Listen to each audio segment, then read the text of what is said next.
Bueno, estoy muy contenta porque en el episodio de hoy vamos a charlar con Flavia Brofoni. Ella es politóloga, activista, autora de los libros Extinción y Colapso, pero además es la autora del prólogo de mi libro Lilith, Bestias y Monstruos, y además estudié con ella temas de colapso climático, así que muy feliz de estar acá con vos. Lo mismo digo. Bueno. Yo todavía no leí a Lilith, pero leí el prólogo. Me parece muy bien. Bueno, voy a hacerte preguntas sobre tu libro de Colapso. Sé que estuviste trabajando un rato largo en este libro, que tiene mucho de tu experiencia como activista. Y una de las primeras cosas que vi es que como que tomás muchas de las críticas que te hacen, o de los comentarios que recibís en redes sociales.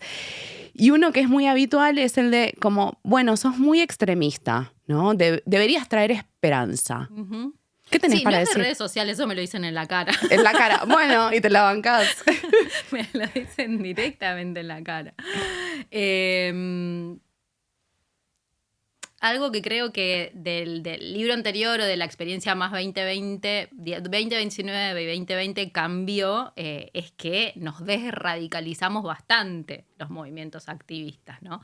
Como que 2018, 2019, sobre todo en esto que al final se terminó llamando como el activismo climático, que en realidad era una forma simplificadora de un montón de movimientos que encontraron en la agenda climática como quizás la gota que faltaba para rebalsar el vaso de exigencias de un cambio de orden paradigmático, si se quiere.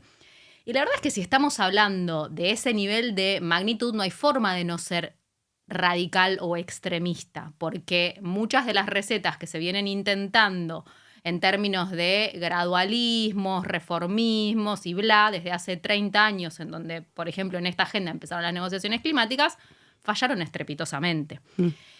Y yo no salí de la universidad queriendo hacer la revolución. De hecho, tuve una formación muy conservadora y un activismo muy conservador la mayor parte de mi vida, desde adentro del sistema, en un montón de organismos, ONGs, Estado y bla.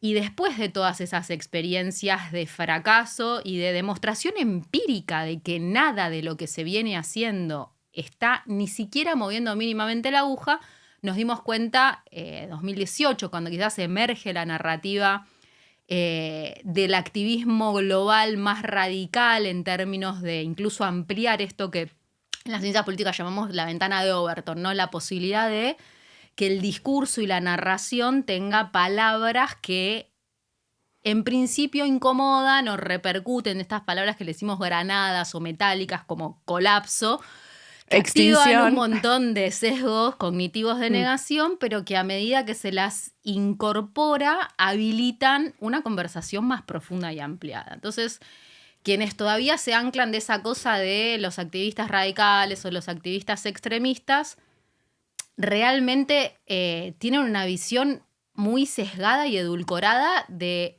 la enorme magnitud de cambios que hay que generar. Y decididamente no somos ni radicales ni extremistas. De hecho, en un momento en el libro abordo una teoría y una crítica que se nos hace a los activistas más no violentas, que es, bueno, ustedes tendrían que radicalizarse todavía más. Y parte de lo que al gran movimiento climático le falta en este momento es repensarse en términos de flancos radicales, ¿no? Pequeños grupos que existieron a lo largo de la historia que acompañan los grandes movimientos de masas, pero con acción directa que, según quien lo interprete, es más o menos violenta. Quiero decir con esto, nunca jamás estamos hablando de ataque contra seres sintientes, pero sí sabotaje de infraestructura, por ejemplo, ¿no? Contra la propiedad privada, ponele. Exactamente. O contra el despliegue de infraestructura fósil, sobre todo, en esta que no es privada en muchos casos. Esta es una crítica que le hace un académico y activista sueco que se llama Andreas Malm, incluso a Extinction Rebellion, que es el movimiento del que yo fui parte, del que soy parte, que organiza sus estrategias a partir de la acción directa no violenta. Eso incluye, por ejemplo, estas movidas que son bastante mediáticas, tipo en un museo. Exacto, bueno. Dañan el arte, el patrimonio de la humanidad. Bueno, no pasa eso igual. Esa es una conversación que me encanta si se la puede tener, digamos, en un contexto apropiado, porque Parte de estos flancos radicales del gran movimiento climático que se origina en 2018-2019 son cofundados por un estratega que es uno de los fundadores de Extinction Rebellion, que se llama Roger Hallam. Roger está preso ahora, condenado a 5 años de prisión en Inglaterra por participar en un Zoom que organizó una marcha, un corte de una autopista en Inglaterra, junto a otros 25 activistas británicos de este flanco radical que se llama Just Stop Oil. Just Stop Oil, simplemente dejemos el petróleo. Es uno de los grupos más pequeños y tácticos que decidió que no era suficiente la estrategia de grandes disrupciones de masas, sino que, habiendo abandonado incluso desde lo mediático la agenda, la cuestión climática a partir de la pandemia, porque eso es algo que se terminó, o sea, por más de que nos autoengañemos, de que el tema está en agenda, post pandemia, la crisis ecológica y climática en el mainstream murió. Desapareció. Sí. Yo me sentí un poco como el meme de John Travolta que se queda solo, ¿viste? Como mirando para todos lados. Como desaparecieron los interlocutores. Sí, totalmente. Y lo que dice Malmes, y que yo creo que algo de razón tiene, y esto es muy interesante desde lo psicológico, ¿no? O sea, nacen Just Stop Oil, que son los que pintan los museos, Futuro Vegetal en España, que le pintó una de las casas a Messi hace un mes en Ibiza. Bueno, en Francia. Y pobrecito Messi, ¿qué tiene que ver? Nos demandó. Sí, tal cual. ¿Qué tiene que ver Messi en todo esto? Y todos estos personajes, vamos a decir. Bueno, es una pregunta que requiere tener el contexto apropiado, ¿no? Yo le digo poner la mesa a eso. Y es, una vez más, traer la gravedad de la situación en la que estamos, en donde en 2050, por ejemplo, según la NASA y según un grupo de investigadores que publicó un informe en la revista Nature que se llama The Human Niche, el nicho humano, y digo, y pongo comillas porque mucha gente me dice, pero crees en la NASA y crees en el IPCC y crees en los organismos que producen información, ¿cómo se llama? Conspiranoica. Digo, ni siquiera son mi fuente de información favoritas, pero son legítimas para el sistema tecnocientífico y ellas mismas están diciendo, por ejemplo, en el caso de la NASA, que en 2050 2/3 de la humanidad va a vivir en zonas inhabitables por varios efectos combinados atmosféricos. Uno de ellos es el efecto de bulbo húmedo, que es una condición bajo la cual nuestros cuerpos no pueden transpirar, es decir, enfriarse, que es la estrategia que tiene el organismo para sobrevivir, a más de 36 grados de calor y condiciones de humedad cercanas al 100%. Eso se llama efecto de bulbo húmedo. Un cuerpo humano no puede estar expuesto durante más de 6 horas a esa condición. O sea, eso va a pasar si seguimos produciendo como estamos produciendo ahora. Claro, y ahí viene lo que con vos estas decís condiciones. En relación a las referencias culturales y su legitimidad, ¿no? Cada vez que nos preguntan, bueno, cuáles son las soluciones que proponen, están esperando que pifiemos y digamos, bueno, hay que reducir el consumo de combustibles fósiles y buena parte, o cambiar el sistema alimentario, buena parte de lo que trae como rebote esa respuesta es, bueno, pero quieren que volvamos a la época de las cavernas, ahora estás usando un teléfono y la computadora y bla, bla, bla. Bueno, hagamos una listita de almacén y empecemos a priorizar aquellos consumos que hacen que mucha gente, las grandes mayorías o como querramos llamarlos, puedan sobrevivir en condiciones más o menos de bienestar y eliminemos aquellos consumos que son absolutamente superfluos, de lujo y son muy fácilmente borrables de la listita de almacén. Y lamentablemente cuando empezamos cuando empezamos a hacer esa lista de almacén aparecen vuelos privados, jets, yates, etcétera, etcétera. Y las referencias culturales que no solamente siguen reproduciendo esos consumos como un anhelo de vida, tienen responsabilidad. Porque no podemos decir que nos preocupa la crisis climática y después yo digo al almacén, pero Taylor Swift no va al almacén, ir a una reunión a unos pocos kilómetros de tu casa en avión privado. Total. Porque hay algo del orden también de la ruptura psíquica que eso produce en la gente, en donde vos escuchás que tu referente o a quien admirás, a tu ídolo, dice que le preocupa y dices, ay, le re preocupa. Pero después ves que eso es absolutamente incoherente con su forma de vida, entonces internamente el inconsciente piensa, bueno, tan grave no debe ser. Claro. Esa era una de las críticas que le hacían a Leo DiCaprio, Exacto, entre yo otros. se la hago también. Por supuesto, Por le supuesto. cabe. Voy a tomar algo que mencionaste antes, que es el tema de la conspiranoia, porque si bien eso no es nuevo, sí siento que a partir de la pandemia empezó a crecer, y bueno, ya se fue, se fue al tacho. Y en estas teorías conspiranoicas aparece mucho lo de la Agenda 2030. ¿Qué es la Agenda 2030? Este tema es recontra interesante porque aparte tiene a mucha gente, no lo quiero poner en términos binarios, pero del bien adscribiendo a la teoría de la Agenda 2030, ¿no?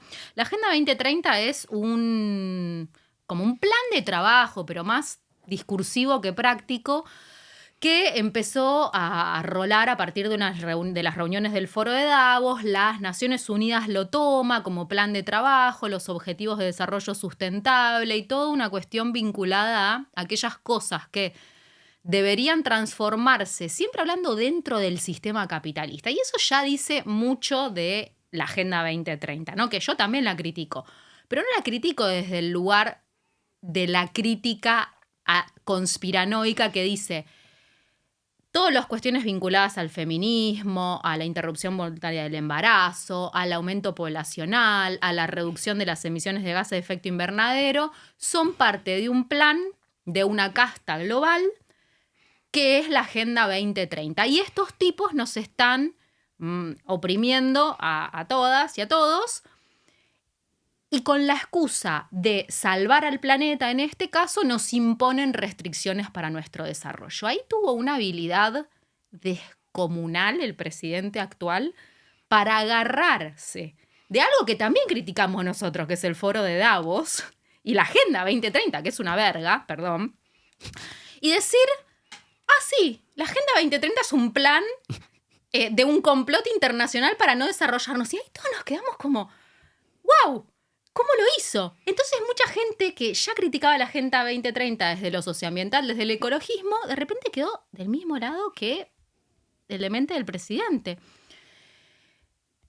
Y ahí se hizo como una ensalada de cosas en donde entran los aviones y los chemtrails. Digo, que cada cosa puede ser analizada con sus particularidades, pero que no nos podemos dar el lujo de reproducir un discurso nada probado desde lo geofísico y que además hace generalizaciones que son imposibles en términos de, por ejemplo, la afectación al clima global que puede tener un avión en un lugar del mundo, que podés alterar las condiciones climáticas de tu lugar, los famosos aviones que rompen nubes, que hacen llover, eso existe, es tecnología probada y se hace.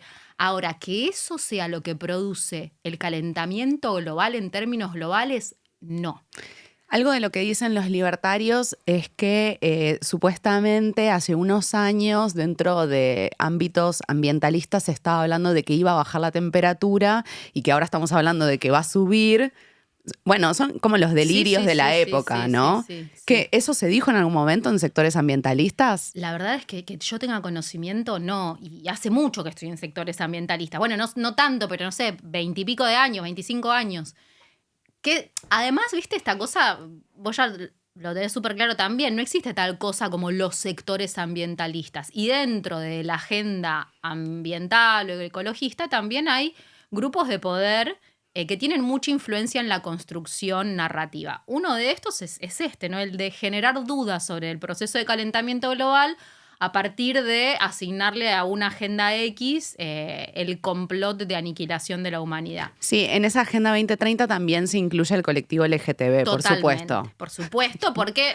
Porque maricas desviadas. Claro, por eso y porque, bueno, así nadie tiene hijes y tal. Sí. Lo interesante es que para mí algunos referentes políticos, y esto lo digo en serio, yo no creo que algunos referentes políticos realmente conozcan los pormenores de la historia y están siendo muy funcionales a poderes más grandes, ¿no? Sin saberlo. Creo que son realmente títeres, incluido uno que conocemos bien, que gobierna este país ahora.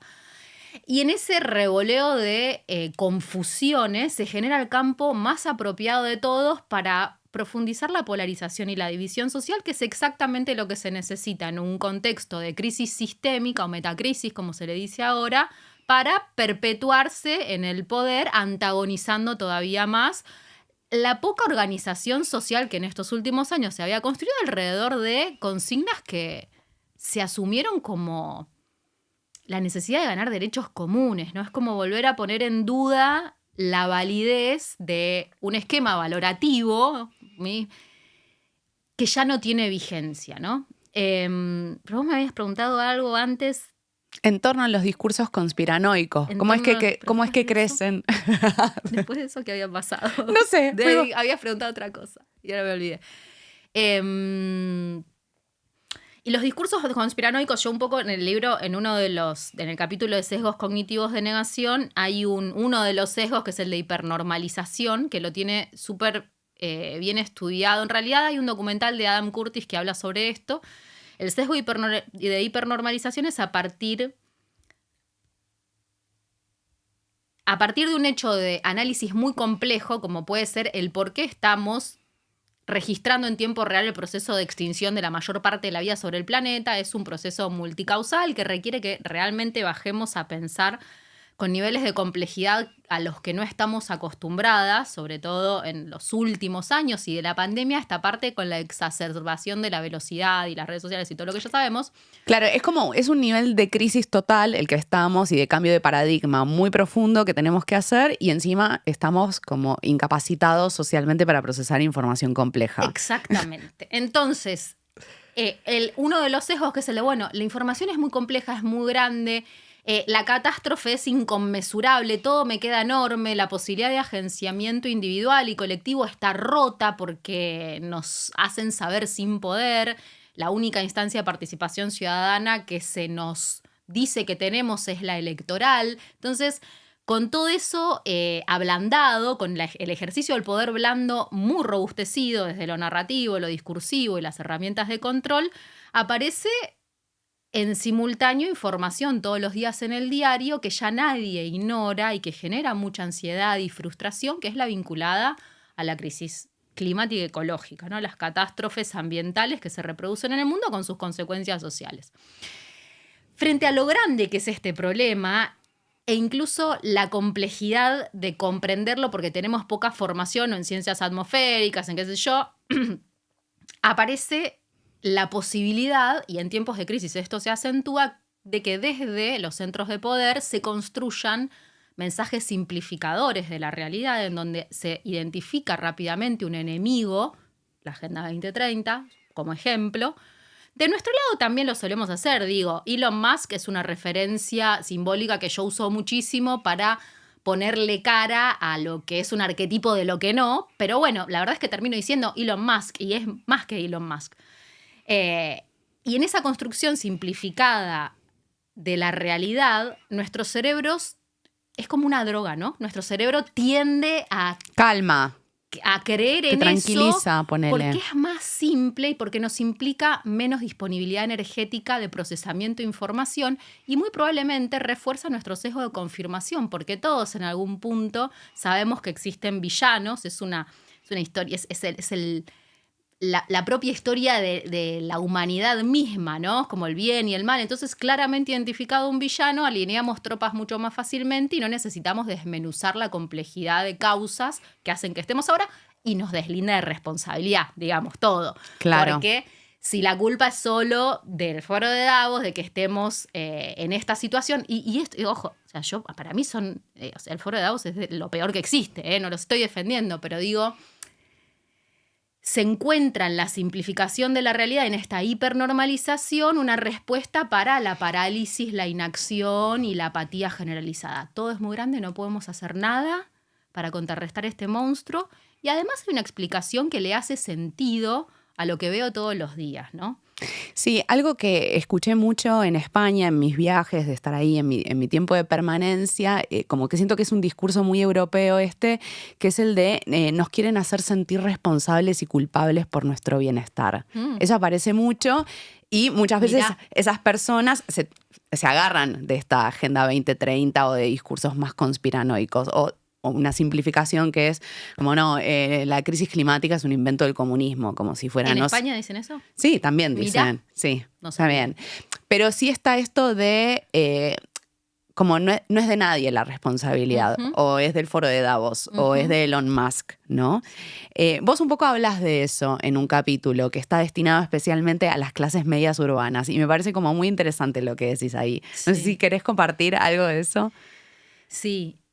Ahí hay como dos aristas, ¿no? Y algo de esto, la vez que esta persona, una mujer activista, Coya, activista dentro de su comunidad, digo, el mote activista se lo pongo yo, pero es nada, lo que hizo toda la vida, en una conversación que estábamos teniendo sobre Greta Thunberg y los movimientos globales y qué sé yo, en donde además, en un punto usando parte de esa narrativa, bibliografía académica y qué sé yo estaba hablando con ella con cierta vergüenza, ¿no? O incomodidad o culpa de estar usando fuentes de conocimiento y de activismo, porque estaban todos presos, entonces yo decía, che, esta gente se está exponiendo, qué sé yo, y me dice, pero es exactamente eso, dice, lo que hay que hacer. No nos pueden seguir exigiendo a nosotros que venimos poniendo el cuerpo históricamente hace 500 años, que además seamos los que frente a esta agenda pongamos el cuerpo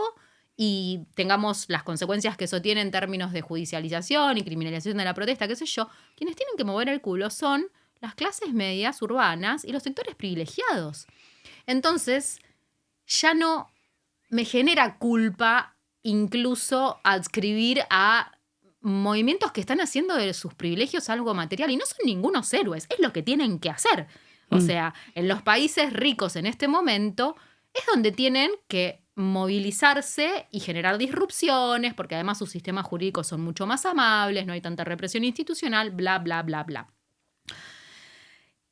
Y algo de eso, trasladando geografías, también opera en nuestra región.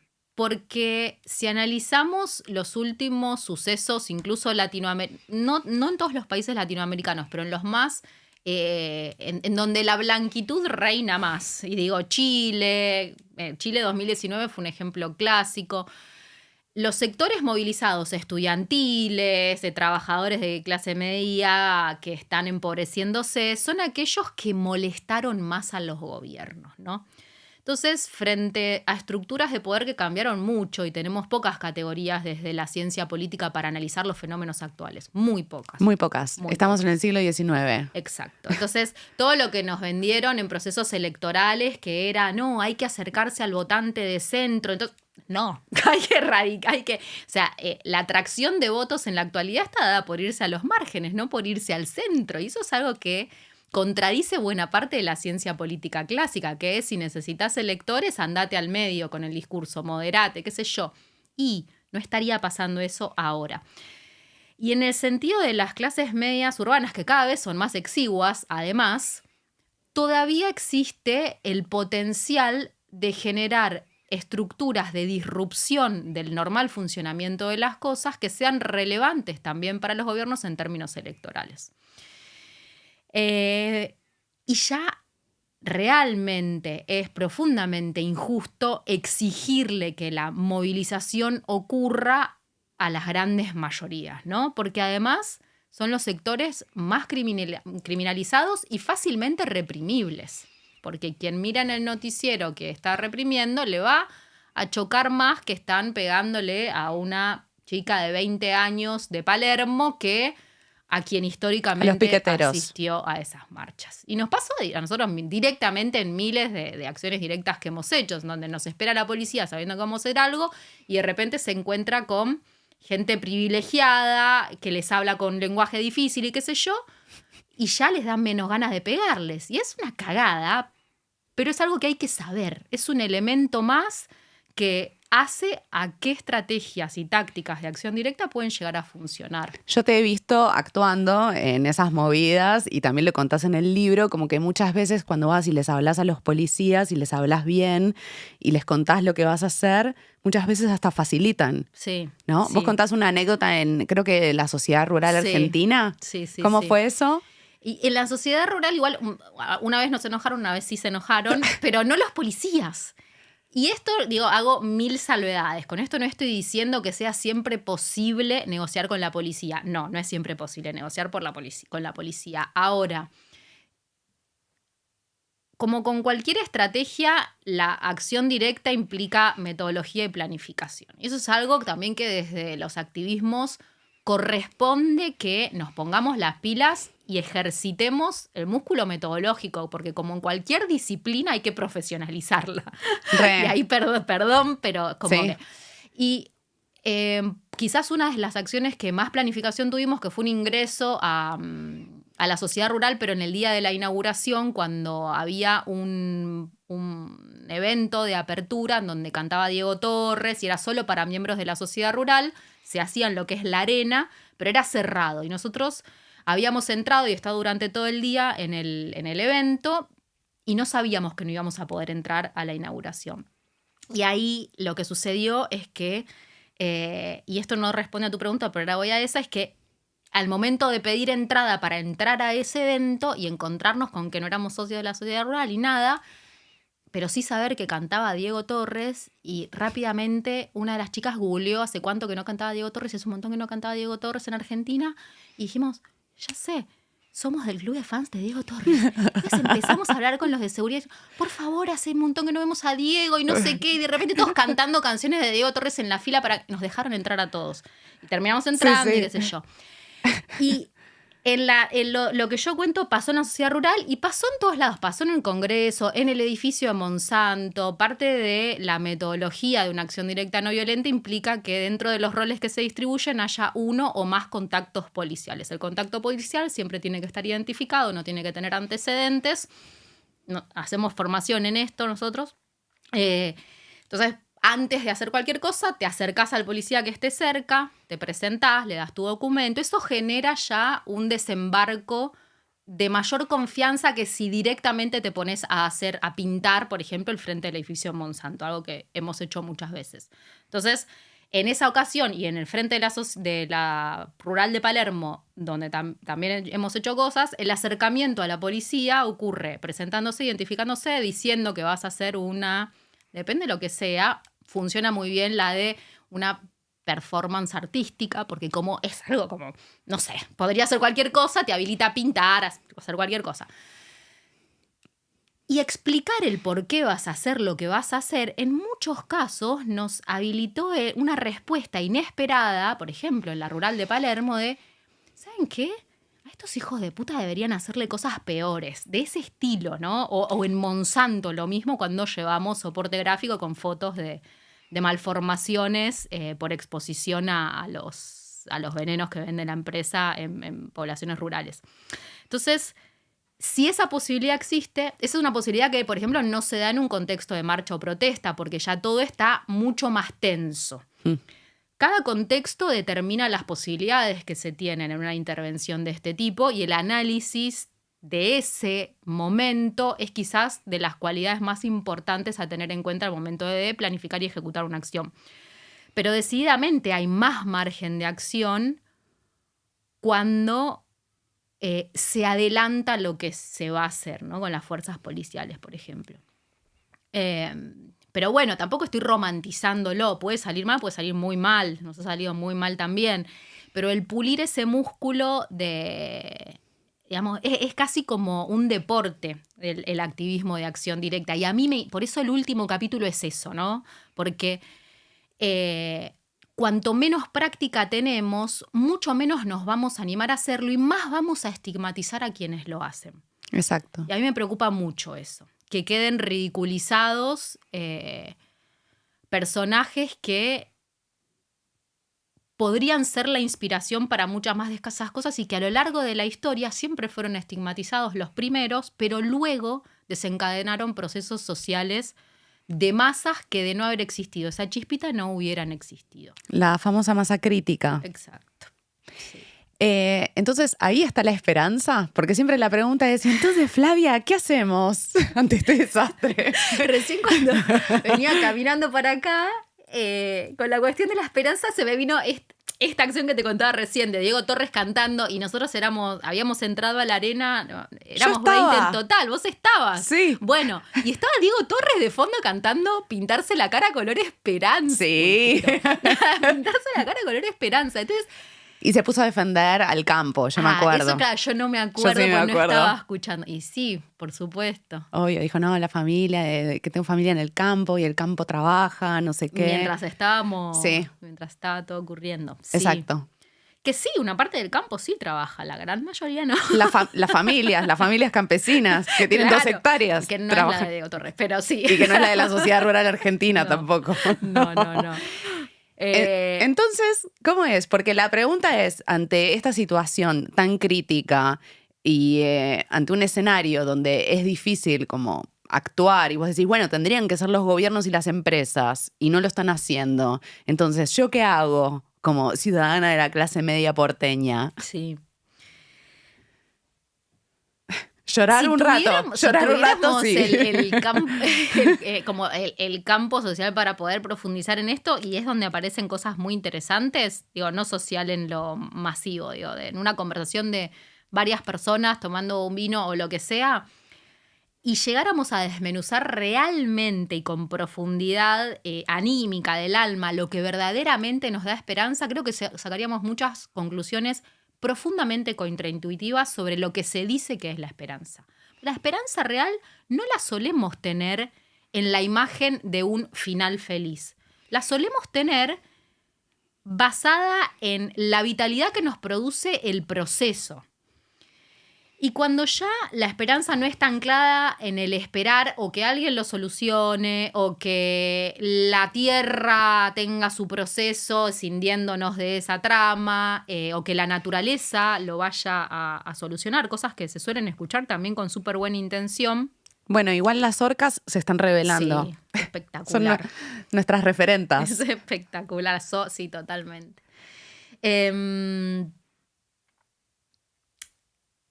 La misma dimensión de la esperanza que está anclada en el caminar y no en el destino final es profundamente revitalizadora.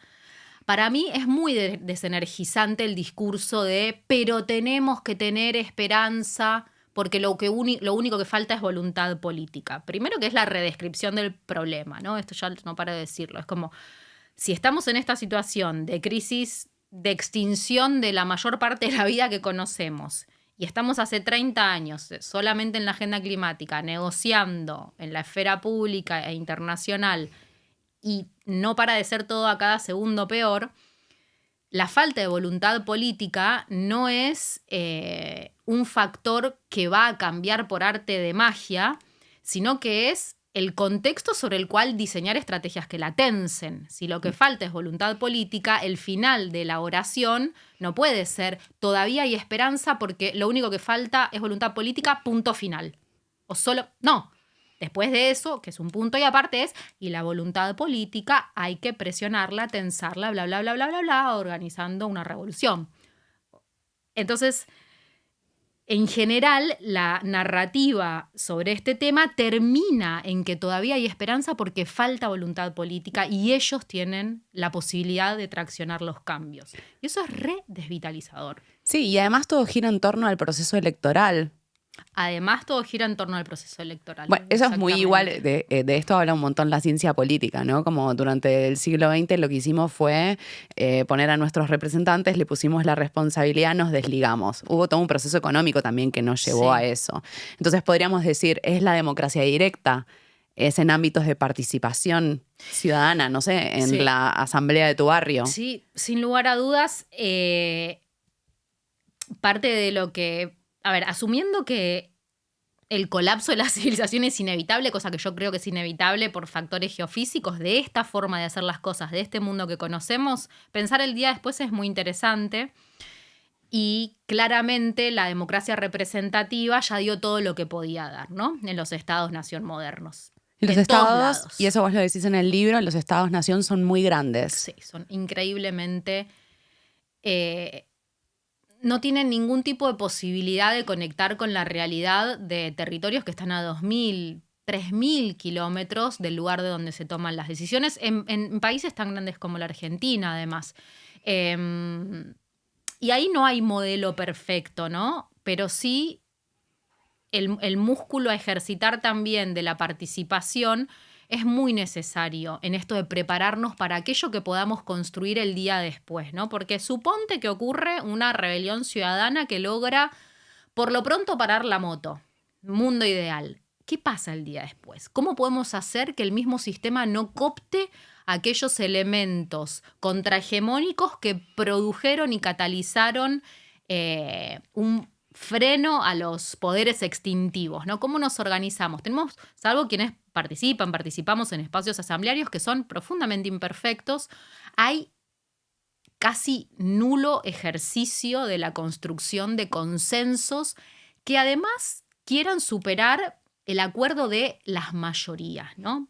Porque un consenso no es más votos en una levantar la mano, tampoco en una asamblea. Un consenso es que aquellas personas que están en desacuerdo con la opción mayoritaria incluso acceden a ser parte de esa decisión porque consideran que está bien delegar el interés individual en aquello que el conjunto decidió que estaba bien. Porque ganar por mayoría no es lo mismo que ganar por consenso. Y la construcción de consensos es muy compleja y tenemos muy poco ejercitado el músculo vincular. Y eso lo vemos toda vez que nos damos cuenta que el único techo para el activismo es la organización.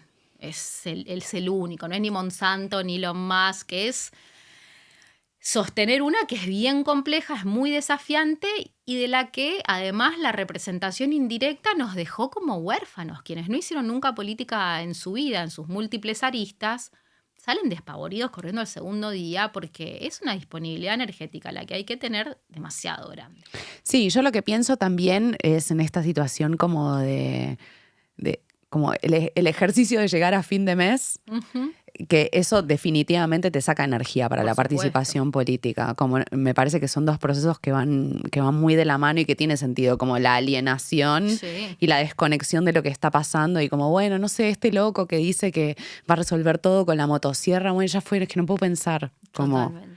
Sí, totalmente. Creo que no me acuerdo de cuál de los capítulos del libro, pero empiezo diciendo como que mi desafío en esto de hablar del colapso es acercar el fin del mundo con el fin de mes. Total. Como que también pasa eso, ¿no? Como que hay gente que le decís, bueno, 2030, ¿no? Es una fecha límite como para dejar de producir así como lo estamos haciendo. Y no sé, ni idea, como... Me pasa a mí, lo digo con total honestidad. O sea, me pasa a mí misma que hablo todo el santo día de esto y que el ejercicio de supervivencia material, sobre todo en la urbanidad, es profundamente alienante. Y el caer en cuenta de que el fin de este mundo no solo es una consecuencia geofísica, sino que también puede ser un anhelo de transformación genuino. Total. Porque hay demasiadas personas, humanas y no humanas, viviendo en condiciones de opresión que en términos numéricos nunca existieron en la historia de la humanidad. Somos 8.000 millones de personas, de las cuales, te diría, el 90% vivimos mal. Podríamos vivir mejor y nosotras somos profundamente privilegiadas y aún así...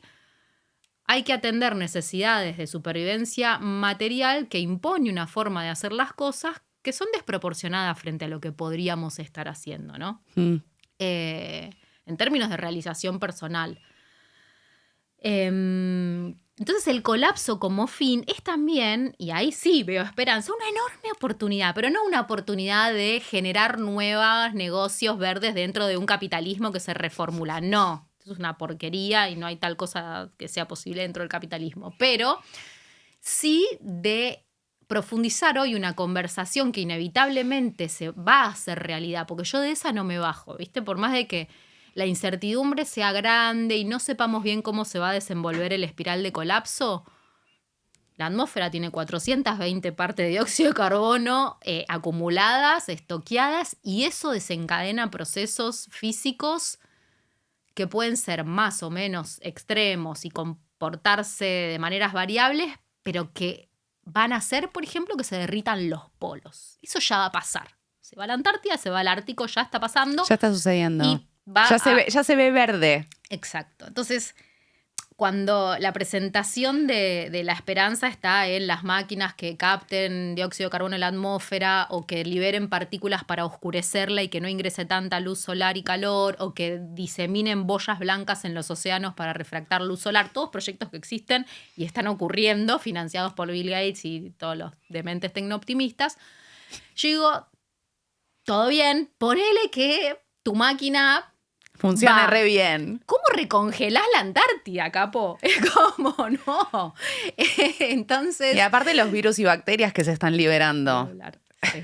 Pandemias. Ni hablar, bueno, ante esta información, vos hablabas en el libro de la importancia como de fortalecer el espíritu, de la dimensión espiritual. Me pareció eso como muy interesante. ¿Algo que quieras decir? Yo rezo, estoy rezando a pleno. Es todo lo que tengo para decir.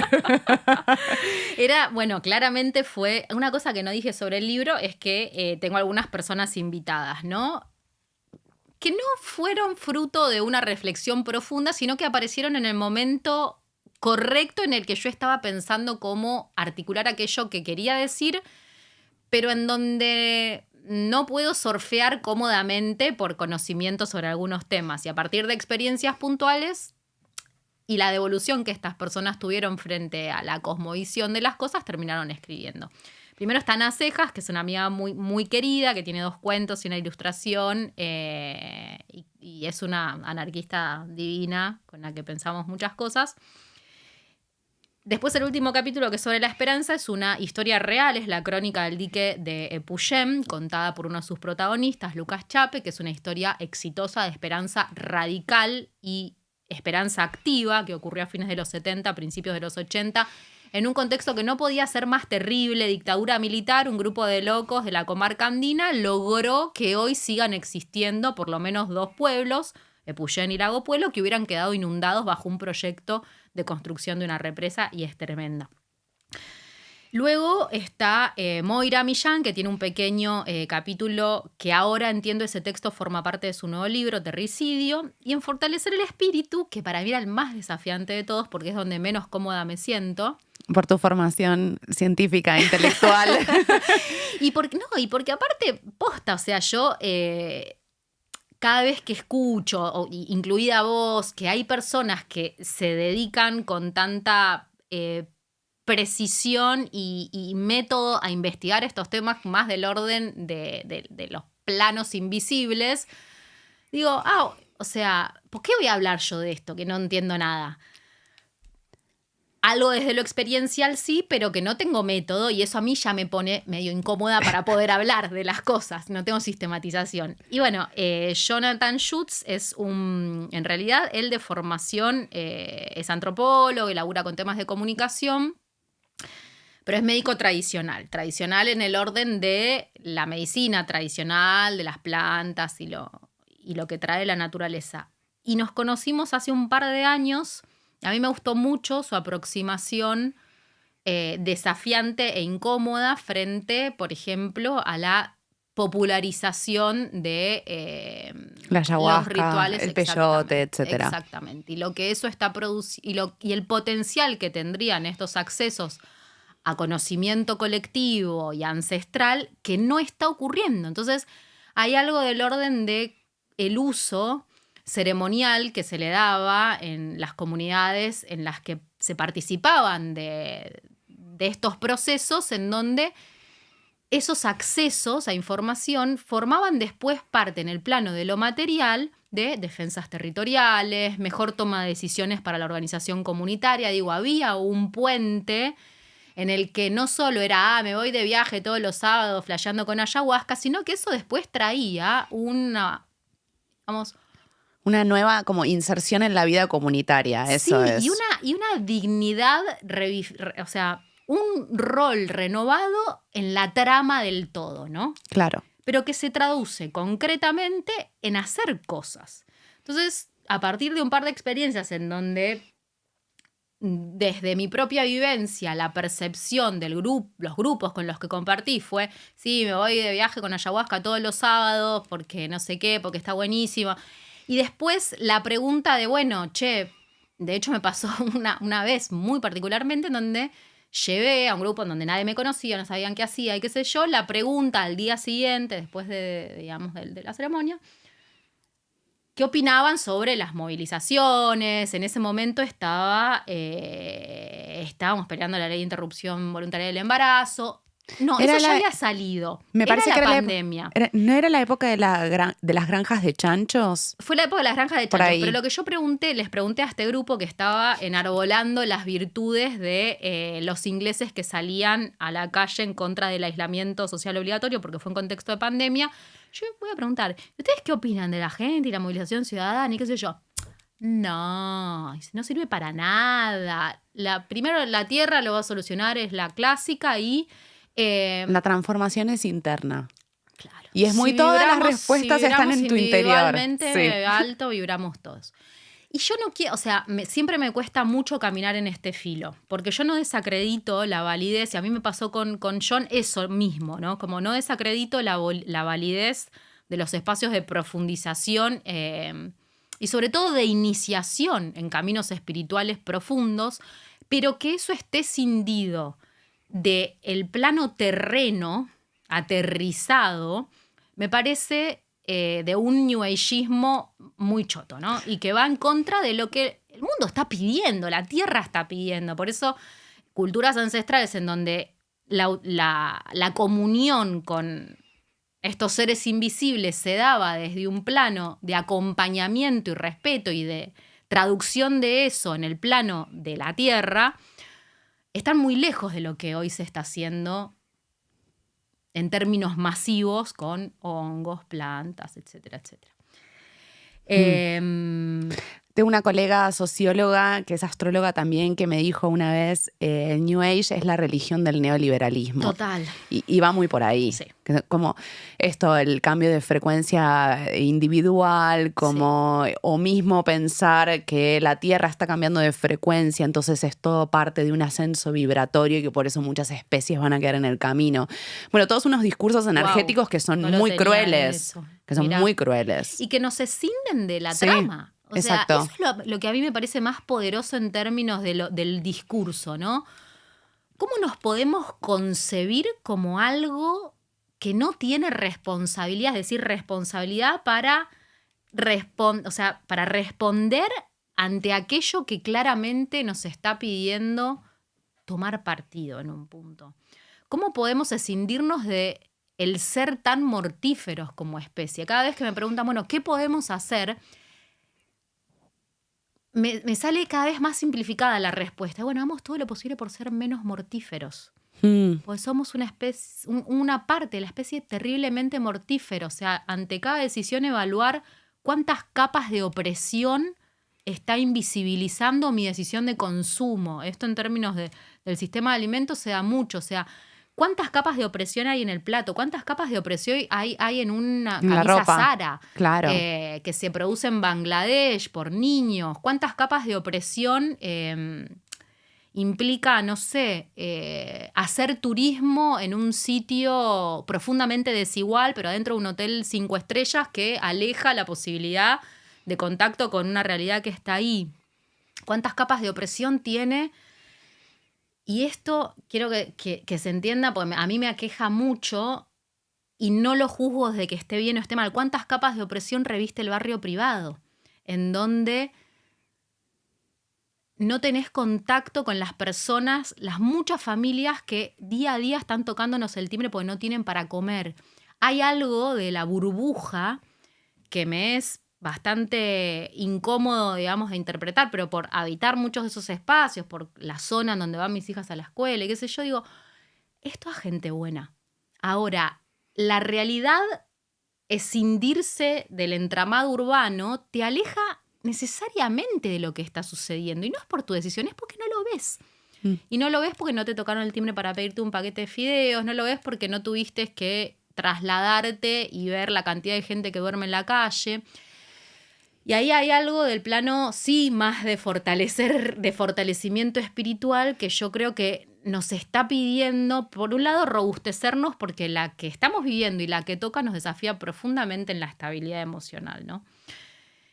Sí, yo antes cuando decía lo de llorar, me parece que es una parte importante también cuando entramos en contacto con esta información, como asumir que el estado es grave Total, y que me duele que se prenda fuego el monte y el total, Amazonas, total. como, Y a muchas y genera personas dolor. no conoces personas que por ahí van a terapia con la que quiera que hagas, con este discurso. Y yo tengo mucha gente que viene a talleres y Yo me te he dicen, hablado de eso, sí, sí, también. pero para no entrar en La cosa más personal, pero no importa. hasta donde quieras contar.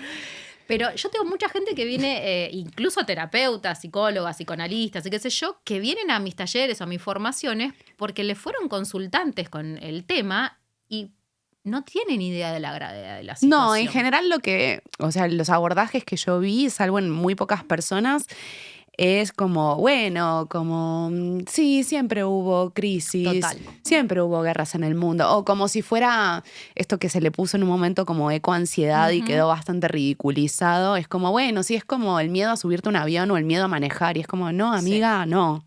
Cuando no está la profunda irresponsabilidad profesional de recetarte un ansiolítico, que También, está recontra extendida esa. claro. Recontra extendida o medicación porque te ven con hablamos de solastalgia, ¿no? Es como una angustia profunda de estar viviendo la desaparición del mundo conocido, ¿no? Exacto. Y es súper doloroso y tiene todo el sentido del mundo estar angustiados. Y estar enojada también. Y estar enojadas, completamente. Completamente. Las tareas de cuidado de activistas o de personas involucradas en la cosa pública en este momento son tanto o más importantes que el activismo mismo, creo yo. Algo que está haciendo ahora Jonathan, el que escribe un capítulo adentro de Fortalecer el Espíritu, además de las cosas que yo digo, es una organización que se llama El Mundo Duele, que van a ser terapeutas y qué sé yo, o sea, a beneficio, qué sé yo, que puedan acompañar grupos de activistas, ¿no? Porque uno de los fenómenos que más tenemos es el famoso burnout o estar quemados, ¿no? Entrás o caes en cuenta de toda esta información y aprovechamos, se lo digo a toda la gente que esté escuchando eso, y decís, lo voy a dar todo. Me meto en un grupo, Sí, me meto en sí, qué sé yo, estás los primeros 3 meses organizando cosas al palo, qué sé yo, ves que nadie te sigue porque el músculo y la sangre inicial ya no es la misma de las personas que venían antes o con otra experiencia saben que por ahí hay que ir más lento y después de 3 meses se queman completamente por exceso de información, por frustración frente al no ver y ahí también hay algo muy perverso de depositar en esta frase de estamos para salvar al mundo. Yo de esa ya me bajé, no estamos para salvar nada, estamos y hacemos lo que hacemos porque es una forma de pagamento, como le dicen algunas comunidades en Colombia, a la tierra por el hecho de merecer estarnos en este lugar. Claro. Ya no es para salvar a nada. Y eso es profundamente liberador también, ¿no? Hacemos lo que hacemos, primero porque no podríamos no hacer nada y por otro lado porque es lo que hay que hacer, nos dignifica nuestra condición de especie. Total. ¿No? Y ya no hay un anhelo de redención en donde hay que darlo todo para tener un logro y un éxito concreto que sí igual. O sea, cuando una estrategia está bien diseñada, ejecutada, qué sé yo, podemos tener éxito como en el caso de las granjas porcinas, en un contexto apropiado. Pero la cosa está muy dura y los poderes en juego frente al pico de todo, que es pico de energía, pico de materiales, van a venir por todos nuestros territorios en donde todavía hay algo de lo poco que queda, ¿no? Minerales y petróleo sobre todo y tierra fértil para producir alimentos. Entonces, el fortalecimiento espiritual es una de las tres vías, que yo digo como, esto es un camino de triple vía, en donde no es una cosa o la otra, que creo que también es algo que yo también cambié, ¿no? En esto de, no, lo que funciona es esto y no esto. Por ahí es todo y, ¿no? Entonces, fortalecer el espíritu, construir alternativas y dar las luchas imprescindibles es como la articulación del cuerpo central del libro y en donde creo que pivoteamos mucho quienes estamos en esto. Bueno, un tiempo acá, otro tiempo acá, pues necesito y eso. Sí, igual que la Tierra, necesitamos descansar. Sí. Otoño, invierno, descanso de activismo, primavera, verano, estoy como más para afuera. Yo creo que estamos en el otoño del activismo, total. Sí, sí. El activismo de la civilización.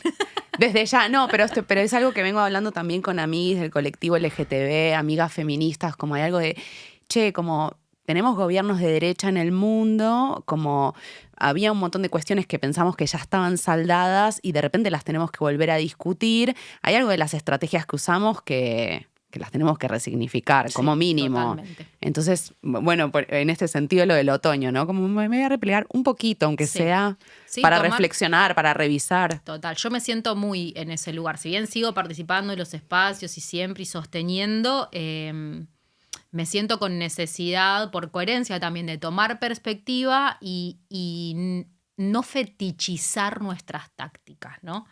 En el sentido de, y esta es una crítica que hace Malma a los movimientos también climáticos, globales y qué sé yo, no quedarnos en aquello que funcionó en 2019, 2020 y que ahora no. Como es el ámbito de la movilización, la manifestación, la protesta, el único apropiado para traccionar cambios, también desde el feminismo lo digo, desde los feminismos.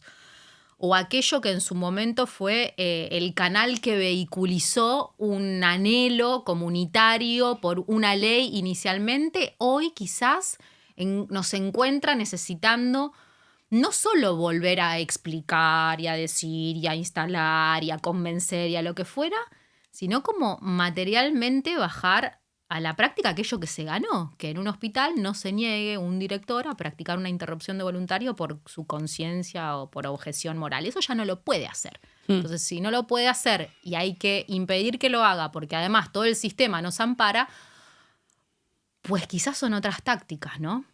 Entonces el otoño nos está claramente pidiendo perspectiva, porque aparte hay que reconocer que no la vimos venir tan pronto. No, tan pronto yo no la no. vi venir. No.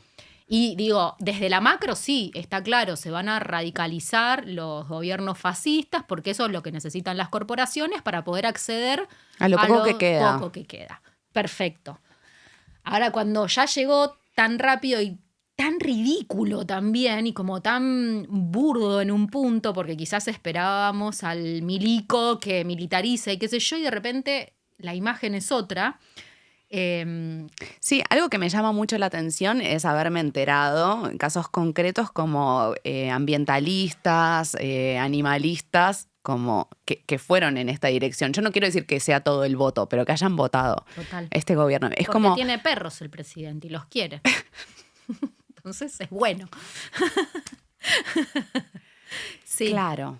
Sí, como que me deja reflexionando, ¿viste? Me deja pensando Sí. cómo es que se dan ese tipo de situaciones. Sí, somos seres muy complejos. Definitivamente, esa es la Los conclusión a la que humanos. llego. La conclusión a la que- Somos seres muy complejos, muy interesantes. O sea, Como objetos de estudio somos muy interesantes. si se quiere morbosamente, el tiempo que nos toca vivir es muy interesante. Sí. Muy interesante. No siempre estamos como con el alma preparada para que todos los días nos parezca interesante investigarlo y actuar sobre esa realidad porque es apabullante y No, y además muy injusta a definitivamente veces. estamos involucradas. Entonces no Totalmente. es solamente como que digo, bueno, voy a estudiar Sí. esto, la trayectoria de Júpiter, como, bueno, está ahí re lejos. No, Sí. está pasando acá, en mi Total. cuerpo también. Entonces no me Sí. puedo separar mucho. Pero sí, en los momentos en que me puedo como disociar un poquito, digo, qué tiempo más complejo, más rico para las ciencias sociales. Total. Y aparte hay algo del orden, y esto me interesa mucho, me gustaría poder tener más elementos para analizarlo, ya lo voy a hacer, el proceso de espectacularización de la vida política, ¿no? Claro. Muchos, lo hablamos de esto hace poco, lo Sí. tocamos nosotras, muchos de los productos mediáticos que está construyendo la narrativa fascista son pelis, son trailers de pelis, ¿no? Y funcionan muy bien en el orden de excitar a la audiencia. Que Claro. vean el videíto este que sacó hace, ya no sé cuándo saldrá el podcast, pero hace unas semanas estuvo dando vueltas, no solamente pasa en Argentina, pero voy a dar el ejemplo de Argentina, un videíto que armó el equipo de community managers del gobierno en donde eran todos zombies los de la oposición y qué sé yo, y al final, como además el protagonista y el héroe no es visualmente atractivo, se lo suplanta por la figura del león, que Hay es un montón, algo tengo un muy montón de cosas para interesante. decir al Ya sé, respecto. lo vas a decir todo. Digo, y hay algo de la espectacularización de la vida cotidiana que si yo me alejo un poquito de la opinión que ya tengo formada en relación a esto, digo, loco, la están haciendo re bien. Y nosotros con la bandera de los trabajadores, no entendimos nada. No entendimos nada. Claro, primero, definitivamente conocen la tecnología y cómo funcionan las redes sociales, como saben los contenidos. ¿Cómo funciona la psique humana? Y cómo funciona la psique humana en este tiempo, exactamente. Y después, lógicamente, como en el marco de la salida del libro de Lilith, yo digo, claro, en ese reel usaron todos los elementos, como convirtieron a la oposición en zombies, en monstruos. El líder, quedó como un león. Y es re interesante también, porque Lilith era una leona, porque es una figura que viene de estas culturas matrifocales, de la religión de la diosa y yo qué sé, y después el león se convierte en un animal asociado a la realeza. Claro. Como a los déspotas. Claro. Pero no fue siempre así el símbolo del león. Bueno, hay como muchos hilos de los que tirar ahí, pero sí conocen el mundo simbólico y ni que hablar, y eso sería para otro episodio, cómo usaron las profecías de Parravicini. Sí. Se las estudiaron y las empezaron a actuar. Yo ahí, la única pregunta que tengo en relación a la capacidad de estos equipos, yo creo que tienen más elementos de saber cómo usar inteligencia artificial que bagaje. Por ahí hay uno o dos que piensan bien y tienen todo este bagaje cultural que vos traes. Pero después saben cómo usar algo que ya está absolutamente, ya no sé ni cómo decirlo, liberado como nueva entidad inteligente viviendo entre nosotros, que es la inteligencia artificial generativa, ¿no? Y esto daría para muchísimos. Otra de las cosas de las que me interesa mucho profundizar en investigación porque cambió todo. Todo cambió. En la lógica política, en la lógica social. Total. Cambió todo y muy probablemente ese video, ese reel haya sido producto no tanto de 10 pibes en una mesa pensando cuál es la mejor estrategia estilo House of Cards, sino darle un par de instrucciones a la inteligencia artificial y que se ponga a producir aquello que sabe que llega mejor a nuestras capas más invisibles. Sí, total. Y lo otro que creo que supieron usar muy bien, que yo ahí veo que en general como la izquierda y el progresismo flaquea un poco, es que ellos apelaron al contenido místico y religioso, Total. que es una necesidad humana muy profunda y ancestral, y ellos la revieron ahí. Total. Y el progresismo y la izquierda tiende a ser más secular, más racional, más científico. Y yo digo, ok, obvio, banco la ciencia desde ya, pero la humanidad también es eso otro. Totalmente. Bueno. Yo en esa me reconozco habiendo, voy a tirar una palabra que la odio, pero no se me ocurre otra, me reconozco habiéndome deconstruido mucho. También por dejarme atravesar por las alteridades con las que me rodeo y nada, y ver en la producción de ficciones intersubjetivas que han hecho que nuestras sociedades se organicen, uno de los factores, digamos, de más cohesión posibles, ¿no? Entonces, está claro que las historias que narran el derrotero de nuestra especie tienen hilos conductores que pueden ser torcidos o rotos en algún punto también lo están pidiendo, creo yo, estos nuevos mundos por construir, en donde no solo sea el líder mesiánico el que dirige y orienta a la humanidad hacia el Edén. Y ahí hay algo muy desafiante para las nuevas formas de liderazgo colectivas porque todavía está increíblemente instalada la figura del héroe, ¿no? No solo en lo político, en lo deportivo, en lo cultural, en donde lo que hace que se erice la piel es un pibe salvando el mundo. Y la reproducción audiovisual, sobre todo la de Hollywood, refuerza todo el tiempo. Está bien, en algún caso ya meten una mujer o una disidencia, qué sé yo, pero es el mismo arquetipo, es el mito del héroe, ¿no? El camino sí, un del individuo. Héroe. Un individuo que por ahí no la tiene atada de primera mano, pero que tiene el destino de salvador. El otro día escuchaba en un podcast que a mí me gusta mucho, que se llama The Great Simplification, la gran simplificación, que es de un yankee que se llama Nate Higgins, y a veces hace cositas más cortas de cosas que flashea él en la semana. Y sacó como un capitulito en donde hacía una comparación entre los personajes del Señor de los Anillos, la comunidad del anillo, con los arquetipos que necesita la sociedad del colapso. Me parece hermoso, es yendo. Espectacular. De hecho, yo quiero armar uno así en castellano, porque aparte algunas cosas coincido y otras no.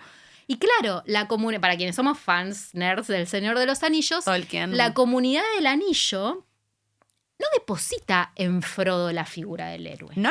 Es la comunidad del anillo. Es la comunidad, exacto. Entonces, Frodo... Y son los animales, y son los árboles, y son los elfos, y son los brujos, y están todos. Exactamente. Y están todos los arquetipos, él trae que deberíamos pensar qué somos en este momento en virtud de aportarle aquello que mejor podemos poner al servicio de este tiempo histórico, ¿no? Quizás somos Merry y Pippin, que divierten y mantienen el ánimo arriba. Quizás somos Aragorn, que es como el héroe. Quizás somos la dupla Legolas y el enano, que no me acuerdo cómo se llama, que no importa, ellos les dieron la misión de defender y defienden. Son los guerreros, ¿van? Quizás somos Sam, que es el cuidador. Quizás somos, que para mí también es una dupla, Frodo, Gollum, con un destino terrible que no eligieron y que los interpela profundamente porque saben que lo tienen que hacer pero no quieren y les da miedo y qué sé yo. Quizás somos Galadriel, quien quisiera, la gran sabia, qué sé yo. Pero pareció súper interesante y esto creo que es un gran desafío para las escritoras, quienes hacen realización audiovisual, digamos, para quienes realmente tienen el don creativo de construir ficción. Lucrecia Martel habla mucho de esto y me parece recontra interesante. Cómo poder traducir en algo interesante, sexy, atractivo, excitante, nuevas historias de héroes y heroínas que no se anclen en el individualismo, ¿no? Total. Que es muy funcional al sistema neoliberal. Muy. Bueno, Fla, ¿vos vas a dar un curso ahora dentro de poco? Ahora sí, que de vez en cuando hago cosas. Ahora en noviembre hacemos el Dilema Climático, que es un curso que me gusta mucho, es la última vez que lo voy a hacer, porque yo armo cursos que me cuestan un montón y después los hago 2 veces y yo me aburro de darlo y no lo doy nunca más. Y es una tragedia porque es re improductivo. Para mí es una tragedia. Paso semanas armándolo y después 2 veces ya. Buah. Y dura un mes, es un curso intensivo, digamos, que tiene un bagaje técnico muy robusto con la última información disponible, pero que plantea la crisis climática no tanto como un dilema, ¿no?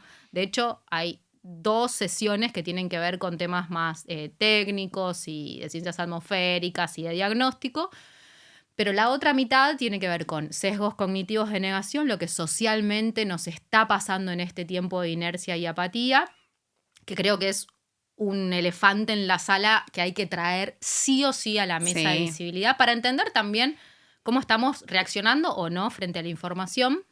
Y esto es un intento que hago porque lo dejo en general librado de la conversación de los grupos que se arman, que siempre es espectacular, que tiene que ver con esto de la esperanza activa, ¿no? Con el espiral que plantea Joanna Macy, en donde honrar el dolor por el mundo también es una instancia ineludible. Total. Y en general las personas que vienen a estos talleres, a estos cursos, después de la primera o segunda clase, o sea, si no estaban más o menos en temas, como, esto es un montón. Entonces efectivamente creo que, es un montón. Sí, dar el espacio para no evitar, o sea, de hecho es algo que hablamos mucho, es como la decisión, es una decisión vital en este momento. Entrar y dejarse atravesar por la realidad sin edulcorarla ni evitarla, si realmente se hace con coherencia, creo, es una instancia del proceso. No te vas a quedar ahí. Desde mi experiencia, que seguramente no es la única, formas de transmutar eso, la angustia, el enojo y qué sé yo, se dan cuando se puede procesar con otras personas, en comunidad, Total. En activismo. No es en soledad. Exacto. Si no, es como, bueno, voy a morir ahora. Si me quedo en mi casa como leyendo, viendo toda esta información y me quedo sola, no, la depresión es total. Sí. En cambio, cuando lo pongo a circular y veo que hay otras personas... Pero bueno, los ámbitos para poder circularlos son escasos. Por ahí no en nuestros mundos ya, pero la mayor parte de la gente que viene con frustración, ansiedad, tristeza, no se siente angustiada por lo que está pasando, sino por no poder hablarlo con nadie. Y después te volvés un poco terrorista de esta información. Bueno, a ver, hoy vamos a hablar. Un poco sí. Te vuelves protagonista de la fiestita, de los cumpleañitos. Lo bueno es que ahora viene el verano en Argentina, que va a ser tremendo. Y sí, yo siempre igual le digo a las personas, ¿no? Sí, Ya obvio. no me gusta decirle a alumnos, ustedes no salgan de este, porque lo que les va a pasar es que ahora que toman contacto, tienen gráficos, qué sé yo, que se los van a querer ir a compartir a todo el mundo. No lo hagan. No, esperen al momento en que haga 45 grados. Les van a ir a preguntar. Ustedes sugieran, no, che, estoy haciendo algo re interesante sobre el cambio climático, no sé, dicen. Pero tipo sin, antes decíamos con el vegangelizar, sin vegangelizar. Exacto. Y llegado el momento les van a ir a preguntar. Y ese es el contexto. Ese es el momento de apropiado. sacar el PowerPoint. Exacto. Porque aparte ahí la data entra y ya no tenemos que rompernos la bocha pensando ¿Cómo que le es otra hablo? persona. Claro. Otra pregunta que llega siempre. ¿Cómo hacer para que llegue a la mayor cantidad de gente posible? ¿Cómo construir el mensaje perfecto? Tal cosa no existe. Yo abandoné toda pretensión de construir el mensaje perfecto porque aparte asume que somos todos iguales y nos va a caber el mismo mensaje. Y no es así. Exacto. Bien, ¿y redes sociales estás usando o casi nada? Sobre todo para laburar, el Twitter lo cerré. Haces bien. Sí, el Instagram está ahí, no con mucha cosa, pero va a venir podcast, que te estuve haciendo muchas consultas. Muy bien. Queremos el podcast del colapso. Va a llamar Colapsonautas y supongo que en diciembre sale. Bien, hermoso. Sí. Ya quiero escucharlo. Bueno, hemos llegado al final. Gracias por esta conversación. Si quieren escribirme a mí, pueden escribirme un correo electrónico. Me encantan los mails. Sí, re. Amo los en mails. mail también, yo lo tengo en el link de mi video ¿Cómo de es tu Instagram. mail? Está flaviabrofoni todo junto @protonmail.com. Bien, el mío es hola@lugaitán.com. Mucho más fácil. Muchísimo más fácil. Muchísimas gracias, Fla. Muchísimas gracias a todas las personas que se quedaron hasta el final. Adiós.